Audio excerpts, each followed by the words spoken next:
Kinoko Nasu é o nome do responsável por uma das maiores franquias japonesas da atualidade e pela visual novel mais popular, Fate. Também é responsável pelo clássico cult da mídia, Tsukihime, que recentemente ganhou um remake de duas suas rotas. E é responsável por Mahou Tsukai no Yoro, uma visual novel referência quando o assunto é qualidade técnica.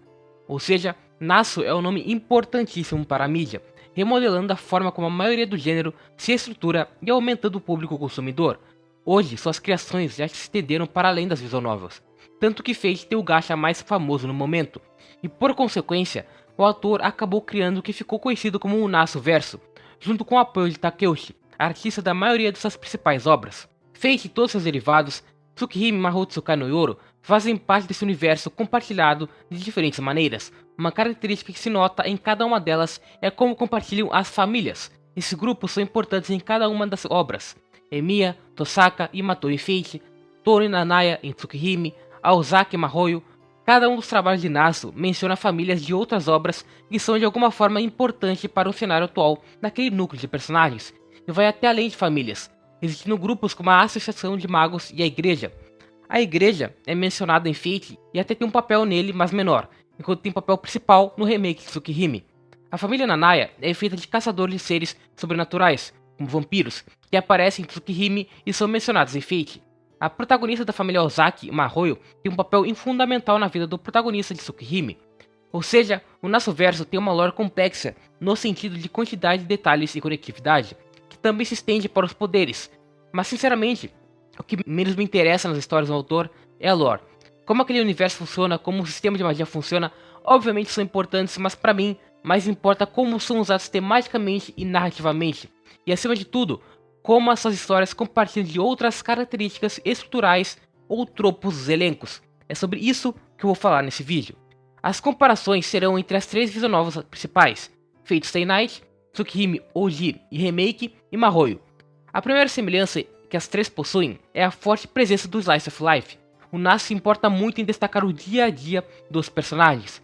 Um dos motivos é o contraste importante feito entre o mundano e seus acontecimentos normais em interação com a fantasia, porque essencialmente são obras de fantasia urbana. Fate faz de forma mais espalhafatosa possível, já que consiste em servos com poderes mágicos inspirados em lendas da vida real, sendo invocados por magos para lutar em um Battle Royale pelo Santo Graal. É uma mistura de místico com os poderes, um meio termo entre fantasia e realidade com a presença das lendas e o cenário normal onde acontece toda a guerra.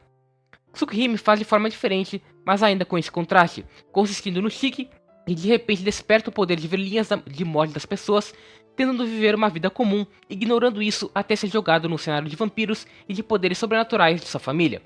Mahoyo faz da forma que, para mim, é a mais interessante por como afeta os personagens. Você tem o Sojuro, um garoto que viveu no mato e se muda para a cidade grande, um contexto totalmente diferente e que descobre a existência de magos, através da Oko, que representa o equilíbrio dos dois mundos, pois mesmo sendo uma maga, ainda tenta viver uma vida dupla como estudante, e da Alice, que é uma maga totalmente devota à magia que não interage de forma socialmente comum.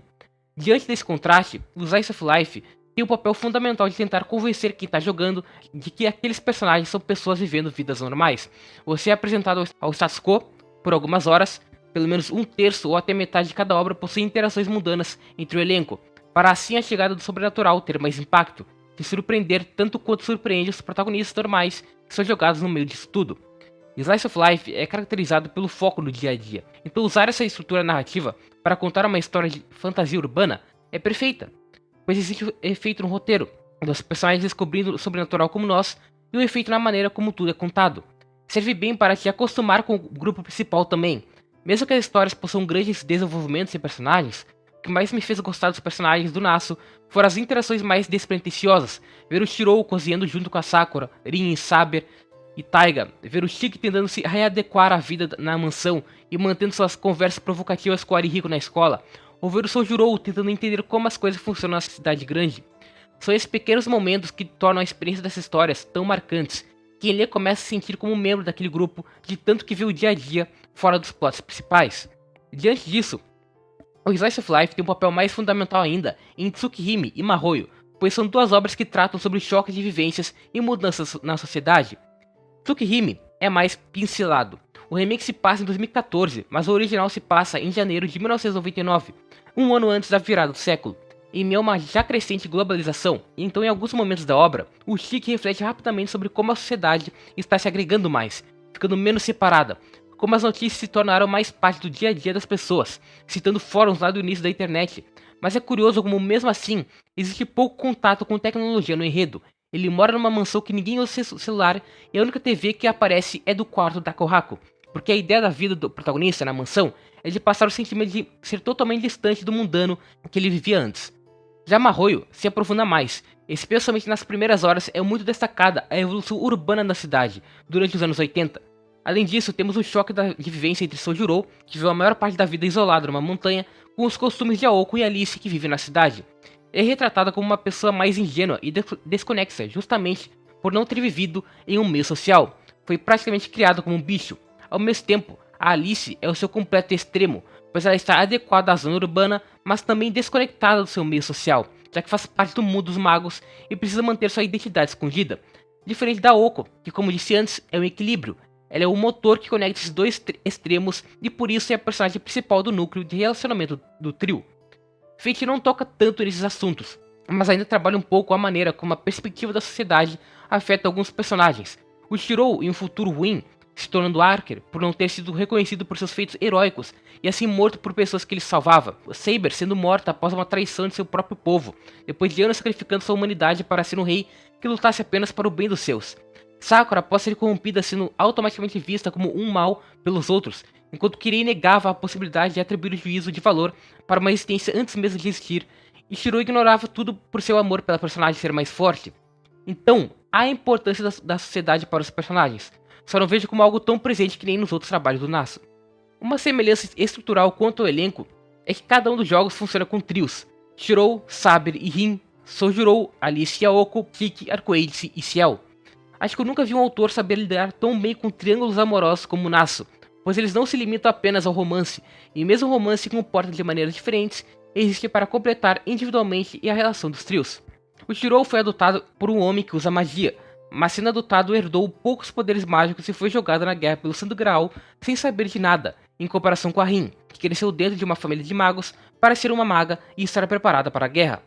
O Shirou tem como essência de sua caracterização seu ideal de ser um herói da justiça, herdado de Kiritsugo, que consiste em viver sua vida para salvar o máximo de pessoas que conseguir, semelhante ao ideal de Saber, que viveu apenas por seu povo até os últimos instantes.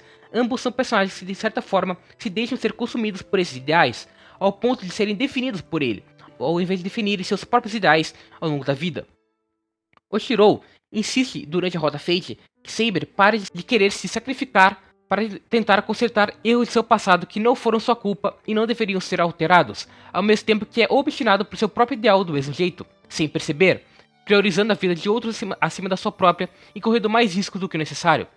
Diferente de Rin, que não é tão compassiva como Shirou e Saber, e é mais centrada em seu objetivo individual. O Shiki foi adotado por uma família mista, de normal e sobrenatural. Sofreu um acidente que despertou nele um poder único, mas foi forçado a tentar viver uma vida normal ignorando esse poder. Já a Arquade é uma vampira que na maior parte de sua vida apenas existiu para impedir as diferentes reencarnações de Roa. Ela nunca teve a oportunidade de interagir normalmente até encontrar Shiki. Sempre ficou presa ao sobrenatural. Por isso, um dos momentos mais interessantes do Kirimi é o seu encontro com Shiki, em que ambos deixam de simplesmente se encontrarem para procurarem vampiros e decidem viver como humanos. Momentos que podem ser considerados inúteis, mas são bons de serem vividos. Arcoiris se preocupa muito com a importância e motivo para fazer tal coisa, sendo que às vezes se faz puramente por querer. O Shiki traz essa perspectiva. Ele vive porque pode ver e quer aproveitar disso. A Ciel é um equilíbrio, pois ela é apresentada como uma colega normal que começa a interagir com Shiki, mas com o tempo é revelado que ela é parecida com vampiros no sentido de não morrer, fazendo parte de um contexto mais sombrio de possessão do Roa que deixa na personagem uma culpa que a impede de viver verdadeiramente como alguém comum.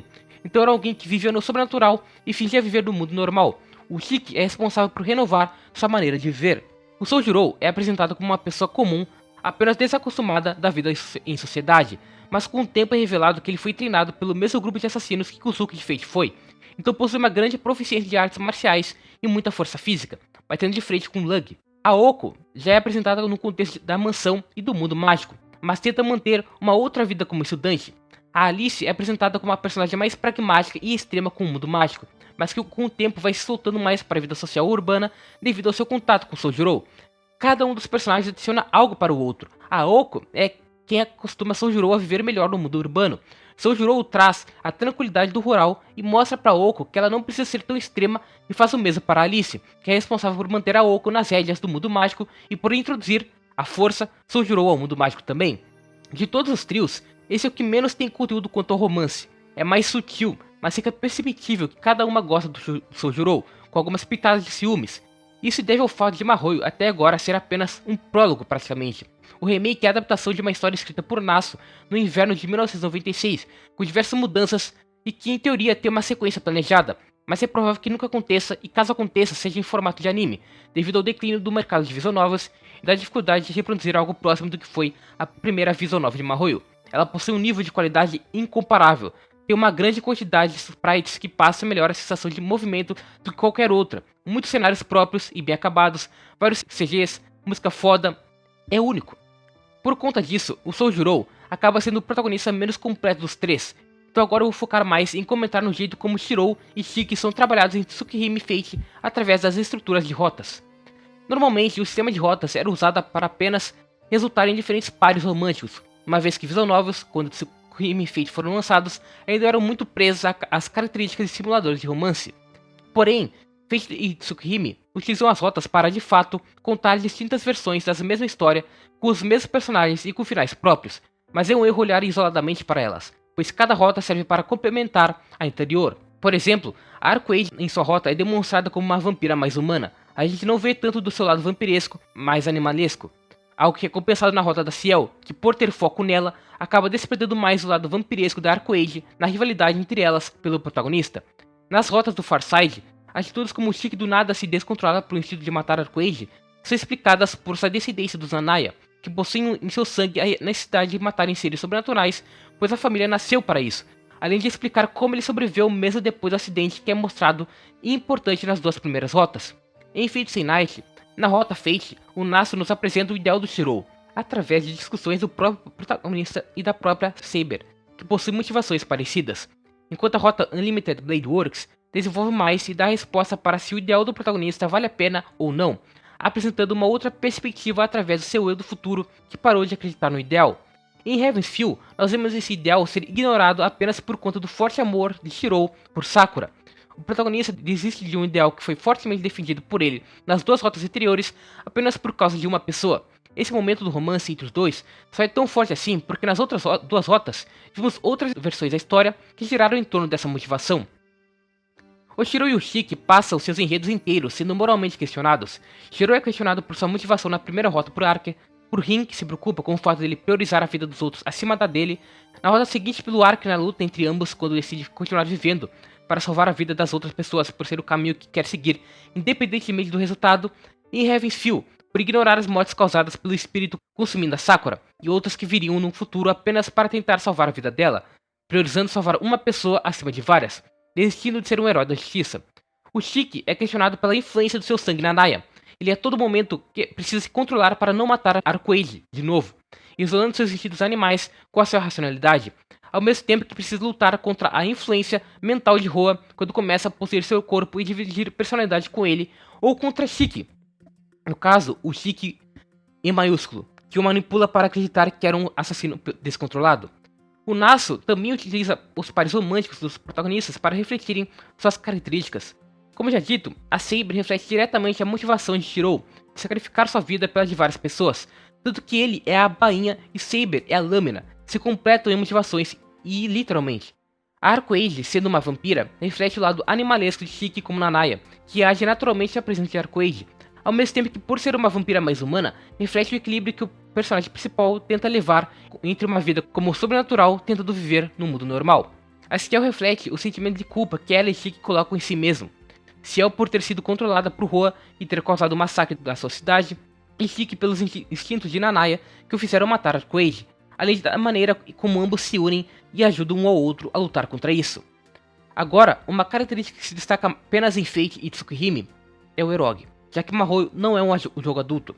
Isso só aconteceu pois quando o remake foi lançado, a Type Moon como distribuidora tinha força o suficiente para se sustentar sem precisar apelar para o que estava dando certo no mercado, diferente de Fate e Tsukihime OG, que foram lançados como jogos adultos para atingirem mais público. usando o conteúdo Erog puramente por questões comerciais. A versão que eu joguei de Fate foi Fate Stay Night Remastered, que substitui as cenas Erogs por cenas mais poéticas e que deixam mais sutil as cenas de sexo, mas eu sei como elas são no original. Tsukihime Remake também não possui cenas de sexo. Elas ocorrem, mas não são mostradas. Isso eu posso dizer que é o que eu menos gosto nos trabalhos do Nasu. O Erog é usado de forma padronizada no Tsukihime original, e pelo menos uma cena de sexo com cada par romântico do Shiki, às vezes até duas. O problema é que é usada de forma mais apelativa em alguns casos, como com os vilões. O Roa e o Shiki no remake são simplesmente assassinos malucos, enquanto no original, ao invés de simplesmente matar, eles estupram as vítimas. Tem uma cena horrenda do Shiki no momento que começa a ser possuído pela personalidade do Roa, abusando da Kohako quando ela tenta levar comida para ele. É completamente gratuito e a novela faz questão de mostrar explicitamente. Outra hora, o Shiki possuído pelos instintos da Naya, que a princípio deveriam ser apenas assassinos, quase abusa da Arcoage. Tem outro momento também que a Arcoage manda para casa do Shiki como agradecimento por matarem o Nero, umas sucubas que fazem ele sonhar que fez sexo com qualquer personagem feminina que o jogador escolher. Outro momento é antes de matar ela no primeiro encontro deles, que o Shiki também sente tesão. É só tosco, não adiciona em nada e é mal escrito em todos os sentidos. O Nasu não sabia como escrever cenas de sexo, então até mesmo aquelas que, em teoria, deveriam ser melhores não funcionam. O Shiki transando com a Arcoage e a Ciel passa a impressão de ser só um tarado sexual que pensa estar no pornô. Depois a rota da Kira, que é a irmã dele, também transa. Tudo bem que eles não são irmãos biológicos, mas cresceram e foram criados como irmãos. Então o Nasu meter que o Shiki amava ela mais como mulher do que como irmã, só para cumprir a cartilha de ter sexo com a heroína de cada rota, é meio estúpido. Eu só consigo ver com algum valor mínimo nesse tipo de conteúdo em Tsukihime, Hisui e Kohako, pois ambas as personagens só foram contratadas pela família Tono para serem usadas como ferramentas pelo Makihisa, por serem sincronizadoras, que basicamente recuperam as energias transando. É uma ideia que eu acho tosca, mas é bem pesado e felizmente não explícito descobrir que a Kohako foi usada pelo Makihisa desde criança, sozinha para proteger a pureza da Hisui. Então a primeira vez que a Hisui deixa seu corpo para alguém, não por seu poder, mas por amor, com o Shiki, tem uma certa beleza. Do mesmo jeito que tem beleza ver a Kohako finalmente se conectando com outra pessoa por amor, com o Shiki. Porém, o Nasu narra de forma muito tosca ainda, e para piorar as ilustrações são horríveis. Fate eu não posso comentar tanto, pois eu experienciei sim essas cenas, mas eu sei que são da mesma qualidade de Tsukihime, e no remaster são substituídas por cenas mais românticas e belas. O Shirou transa com a Saber originalmente para transferir seus circuitos mágicos e assim fazer com que ela não desapareça daquele mundo como serva. No remaster, a transferência também foi contato corporal, mas foi narrada de maneira mais criativa, com consciência do Shirou aparecendo em minha imensidão de circuitos e para conseguir se conectar com a Saber, ter que enfrentar o dragão interior dela. Corrin foi para transferir a crista mágica da personagem, sendo ilustrado com ele aparecendo em um mar de energia mágica e pela conexão descobrindo algumas das memórias da personagem. Ou seja, mostra uma conexão profunda metaforicamente, foram bem mais criativos do que só mostrar 30 minutos de sexo feio. Outro objetivo do Nasu, perceptível em pelo menos um personagem de cada obra, é a humanização. Em Tsukihime, fora a Arcoage, que é uma das vampiras mais humanizadas já escritas, tem especialmente a Ciel, uma personagem que após o término da sua rota finalmente pôde começar a viver uma vida normal, depois o Nasu nos mostrar o quanto ela sofreu, nascendo em uma família boa, tendo amigos bons, mas acabando com tudo isso após ser possuída por Roa. Ela foi apenas controlada por ele enquanto fazia as atrocidades, mas ainda era seu corpo, ela ainda estava nele, então todo esse peso a persegue durante o resto de sua vida. No remake, de maneira mais intensa ainda, com a presença da Noel, dupla dela que depois é revelada ser a única sobrevivente do massacre da cidade. A personagem é sobre perdoar a si mesma, é uma existência à parte por ser imortal, enquanto Roa continua vivo e por ter habilidades extraordinárias como executora da igreja, mas que é humanizada por seu amor com Shiki. Em Fate, tem a Sakura, uma personagem que sofre desde as outras rotas, passando desapercebida pela história enquanto já era maltratada por seu irmão, e além disso passou a vida inteira sofrendo nas mãos do Zouken, com insetos possuindo seu corpo e controlando sua vida, enquanto o mal encarnado do mundo de Fate nasce e desperta na reta final de Heaven Seal e começa a matar pessoas inocentes pela cidade usando seu corpo, sem que ela pudesse fazer nada. Mesmo assim, seu relacionamento com Shirou dá a ela o perdão e no fim consegue viver uma vida normal com ele. O Nasu em suas histórias destaca bastante o perdão, a segunda chance, a oportunidade de ver vidas tranquilas. Isso é mais um ponto que agrega ao Slice of Life. Outro detalhe que não tem necessariamente relação com as comparações que estou fazendo, mas que eu acho bem interessante, são as cigarras.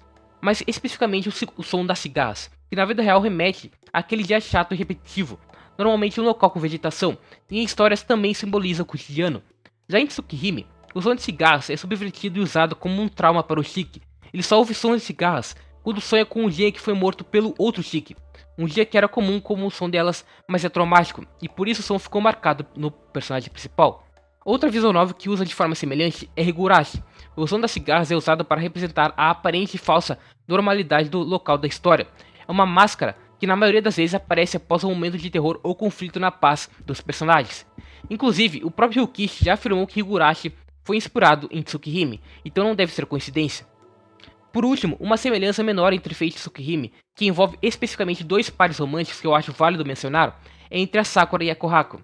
A Sakura faz parte do cotidiano do Shirou nas duas primeiras rotas até ele entrar na guerra e assim fazer o máximo para ela não ser envolvida. Então a gente vê pouco da personagem, dos principais é a que menos aparece, mas o pouco tempo que aparece, o Nasa já coloca algumas dicas de que tem algo errado com ela, especialmente pela relação conturbada com o Shinji, irmão que maltrata ela, a todo momento, que também acaba se envolvendo na guerra pela família dele ter participado do início de tudo. A última rota é quando a história foca na Sakura, quando finalmente nós leitores e o Shirou paramos para prestar atenção nela, porque nas anteriores é como se ela fosse deixada de lado, estava lá, tinha algo estranho, mas com os outros plots isso se perdia. É como se a personagem estivesse sofrendo sozinha enquanto ignorávamos ela até tudo se abrir na última rota. É proposital, o Nasu dar contexto para ela ser escanteada nas outras rotas, mesmo sendo uma personagem crucial para o desenvolvimento do Shirou depois, porque um dos principais pontos da Sakura durante o Heaven Feel é que ela passou a vida inteira sofrendo calada, com os insetos no corpo, com os abusos da família, sem que o Shirou e os outros percebessem. Então o autor usou a estrutura das outras rotas para combinar com a história da personagem posteriormente. É o mesmo que ele faz com a Kohaku em Tsukihime. Ele é a primeira pessoa que o Shiki encontra ao voltar para a mansão de sua família depois de 8 anos. Em todas as rotas é ela, algo que inicialmente passa despercebido, já que ela é uma personagem extrovertida e convidativa, então era natural que fosse assim. Fora o fato de ser a personagem que menos é ativa no Nearside. A própria Hisui acaba tendo mais envolvimento por sempre ser quem acorda o Shiki. Ela sempre aparecia sorrindo e mantinha a mesma personalidade. Era uma característica única na mansão. Então, de novo, o Nasa escanteou uma personagem que era única dentre as personalidades principais, para depois revelar que isso é proposital, condizente com sua história na última rota da visual novel, pois a Kohaku, sem você perceber, manipulou vários eventos da história e propositalmente ficava nas sombras, desde que chegou na mansão quando ainda era criança. Achei importante apontar a semelhança, pois esse método tornou muito mais eficiente o drama das duas personagens nas respectivas histórias. Kinoko Nasu foi pioneiro do movimento Shindeki do início dos anos 2000, que buscava renovar a tradição japonesa do Denki Monogatari, contos fantásticos, para um público mais modernizado, uma fusão do tradicionalismo com elementos de anime e mangá dos anos 80. Por conta disso, ele fez Tsukihime, Fate e Mahoyo, que usam esses elementos. Nasu passou por vários problemas de produção na criação de Tsukihime e Fate. Teve suas histórias desaprovadas várias vezes, junto a Takeuchi, que teve que gastar o máximo de dinheiro para conseguir lançar cada uma, em recursos limitados, mas foi no meio dessas limitações que alguns aspectos de sua genialidade se afloraram. Um exemplo é Tsukihime. Eu acho o original horrível em boa parte do tempo, mas essa limitação dos cenários, que eram só fotos com um filtro por cima, criou uma atmosfera desconfortável que agregou ao teor de terror psicológico que tinha em alguns momentos. As limitações geraram um contexto único. É um autor com seus defeitos, mas que conseguiu criar uma harmonia temática, estrutural e de caracterização em seus principais trabalhos, de diferente de tudo que eu já vi, enquanto conseguiu criar experiências divertidas e que terminam te dando vontade de viver, acima de tudo. Deem oportunidade para essas três novelas, elas são muito boas apesar de vários defeitos.